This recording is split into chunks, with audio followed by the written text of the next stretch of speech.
This is Democracy Now!, democracynow.org, The War and Peace Report. I'm Amy Goodman with Nermeen Sheikh.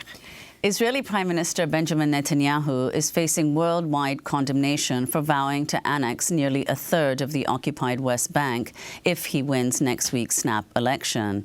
The United Nations, the Arab League, the European Union and Russia have all criticized Netanyahu's plan, which he unveiled Tuesday. Today I'm announcing my intention to apply with the formation of the next government, Israeli sovereignty, on the Jordan Valley and northern Dead Sea. Netanyahu's pledge comes just a week before Israeli voters return to the polls on Tuesday for new elections after Netanyahu failed to form a coalition government following Israel's April 9th election. Netanyahu's annexation plan would crush hopes of an eventual Palestinian state. Longtime Palestinian negotiator Noura Erakat said the move would add to Israel's long history of violating international law. What Prime Minister Netanyahu said tonight about asking his people for a mandate to allow that will enable him to annex the Jordan Valley is paramount to a war crime. Annexation of occupied territories is a war crime. Well, for more, we're joined by Noura Erakat, Palestinian human rights attorney, legal scholar, assistant professor at Rutgers University. Her new book is titled Justice for Some, Law and the Question of Palestine. And Phyllis Bennis is still with us, fellow at the Institute for Policy Studies, written a number of books, including Understanding the Palestinian-Israeli Conflict. We welcome you both to Democracy Now! Noura Erakat, let's go to you first in Montreal. If you could talk about, just respond to what the Prime Minister, who knows how long he will be Prime Minister, said if he wins, he will annex a third of the West Bank. Absolutely. Thank you for having me this morning. First of all, I think it's important to point out, as you have, that 1/3 of the West Bank is the Jordan Valley. It's the site of the richest sources of water, some of the richest sources of water in the West Bank, including the Jordan River Basin and the Dead Sea, as well as numerous springs. The World Bank has said that if Palestinians actually have access to these lands, it could be their Palestinian breadbasket, increasing their agricultural yield by $1.6 million annually. We are talking about a rich area where Palestinian farmers, where Palestinians cannot access for leisure, for livelihood, for home. And this is what's at stake. The other thing to point out is that there's already de facto annexation. A lot of attention is being placed on Netanyahu as he makes more bold and racist claims to his constituent base ahead of elections. But it's important to know that this is not about Netanyahu. This isn't even about the Israeli right. This is Israeli policy. In the aftermath of the 1967 war, Israel declared 60% of the Jordan Valley as a closed military zone and off basis. They built 3 outposts, military outposts in 1968, and under a labor government, built those into civilian settlements in the early 1970s. It was a Israeli labor minister, Yigal Allon, who declared that the Jordan Valley would be part of Israel's defensible borders. It was Israel's dove, Yitzhak Rabin, in 1995, who said that this would be part of Israel's final borders. And it was under the Oslo peace process that 90% of the Jordan Valley came under full Israeli civil and military control. What Netanyahu is doing now is basically taking this awful policy, this steady policy of settler colonial removal of Palestinian and encroachment of Palestinian lands to its logical end, which is to say, well, now it's just ours. And it's really disingenuous and dishonest to be angry with Netanyahu and his bold claims against international law and what is tantamount to a war crime, and not be angry with the fact that U.S. foreign policy has steadily created this fact on the ground, that the EU now, as it's condemned Netanyahu and said that it won't recognize these moves, still fails to apply sanctions in order to punish this policy, in order to deter it, where there's no condemnation of the fact. Everybody wants to talk about the two-state solution that's been dead, but nobody's paying attention to the fact that since 1967, the Palestinian population in the Jordan Valley has been reduced from 320,000 in 1967 to 60,000 today, and most of those 60,000 are concentrated in Jericho, which is the Palestinian Bantustan in the Jordan Valley. So This is unfortunate, but it's also really disingenuous not to discuss it in the length and in the context of what has been steady Israeli policy and steady U.S. policy and international policy that has made it possible. Well, Noura, as you said, there has already been de facto annexation. But could you explain why what Netanyahu is proposing will definitively put an end to any possible two-state solution, and explain the geography, where the Jordan Valley and the northern Dead Sea, where they fall within the West Bank, and what Israeli formal annexation would mean for that area? Yeah, no, absolutely. So the Jordan Valley, 30% of the West Bank is located on the easternmost border of Palestine, Israel, and borders the Jordan River and the Dead Sea, which Palestinians have not had access to. What I mean by de facto annexation is that since 1967, Israel has declared that 60% of this area is a closed military zone, which means that Palestinians can't be on it, they can't dig into water wells, they cannot access the water for agriculture, even for their own drinking purposes. Right now, the settlers that live there, approximately 11,000 settlers, have access to 6 times as much water as the Palestinians. Israel has also declared 26 nature preserves. This is greenwashing, where they basically said these lands we're going to preserve for nature purposes, but that really just means that Palestinians can't be on those lands as they continue to build up settlements.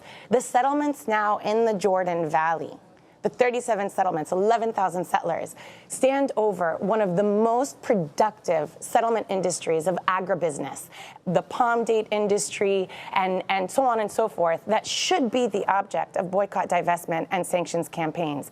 So what I mean by de facto annexation is that, as a matter of fact, Palestinians can't live there, they can't go there, they can't produce, they cannot have livelihood. Now, as a matter of law, Israel is basically telling the world, listen, we're going to stop the sham. It's just going to become part of Israel. We'll make it a fact on the ground, and it'll be part of what we call the defensible borders that Palestinians will have to accept. And under the framework of the peace process, that's exactly what the arrangement is. Israel has steadily taken the land, and because none of the peace process is regulated by any international law or by multilateralism, but instead is brokered by the U.S., which is Israel's primary ally, they can then establish that all the land that they take is theirs when they come back to the negotiating table and then say, Palestinians, you must accept this or take nothing.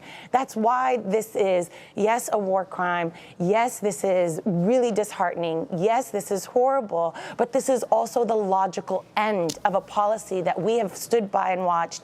And instead of discussing this as settler colonial removal, instead of discussing this as apartheid and racial discrimination, we have discussed this as a question of sovereignty and a question of negotiations in 2 states, where the objective facts on the ground lead that there has not been a Palestinian state, that there will not be a Palestinian state. What Israel has wanted since 1967 and articulated in the Alon Plan, and now brought to fruition, is that Palestinians will be in semi-autonomous regions where they can govern themselves in Bantustans, and Israel will control the rest of their lives around them. And that's what we're seeing. Earlier this year, the Trump administration recognized Israeli sovereignty over the occupied Golan Heights in a reversal of decades of U.S. policy and in defiance of international law. Netanyahu later unveiled plans to build a new settlement named Trump Heights in the area to thank President Trump for his decision. And then, during a televised address in May, Netanyahu held up an updated State Department map of Israel signed by President Trump. Next to the map, the word nice was written with an arrow pointing to the Golan Heights, shown as part of Israel. Netanyahu said the map was a gift from Trump's son-in-law and senior advisor, Jared Kushner. Israel annexed the Golan Heights in 1981 after capturing the territory from Syria during the 1967 war. Noura Erakat, if you could respond to the significance of all of this. I'm very glad you brought that up, because here we have the Jordan Valley, which Israel has created a legal fiction about, that there is no sovereign, and used its legal strategies in order to basically say that they can negotiate or to use the peace process and its alliance with the U.S. to take these Palestinian lands steadily and surely to fulfill a vision of greater Israel. But the Golan Heights is different. There is no controversy over the fact that this is Syrian sovereign territory. There is no controversy over the fact that it should be returned to Syria. And yet we saw blatantly, Israel declare its sovereignty over the Golan Heights in contravention of international opinion, international law, a clear war crime. There's nothing to be discussed. And despite all of the condemnations, despite all of the law on the side of the international communities, including the draft articles of state responsibility, which puts a responsibility on third state parties in order to react to this egregious maneuver, nothing has been done. Nothing has been done besides non-recognition, which should tell us that much of what's going on in this region from the international community, and not just from the Trump administration and decades of U.S. administrations, is a lot of theater and political theater around the Middle East, but very little political will to act. Right now, there should be political will to act, to impose sanctions, to support boycott, divestment, and sanctions. When Netanyahu came to Congress in 2011 in order to sabotage Obama's Iran rapprochement deal, he also said that he was going to keep the Jordan Valley. And Congress gave him 27 standing ovations. And now Congress, which continues this legacy of being part of the problem, is proposing a bill that would criminalize BDS, nonviolent protests in the United States, rather than reverse this course and actually hold Israel to account. So we can participate in the political theater of what Israel is trying, what Netanyahu is doing and promising to his constituent base, and have discussions about Greenblatt and Kushner and now Avi Berkowitz. But this is all a distraction.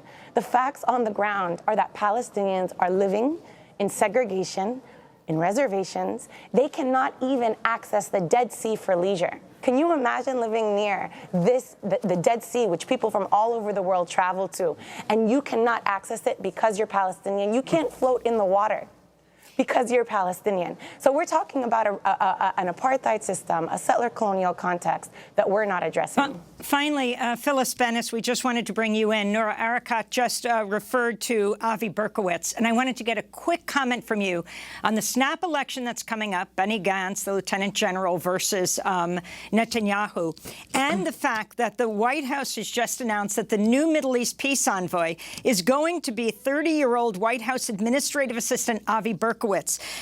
He is replacing Jason Greenblatt, Trump's former real estate lawyer.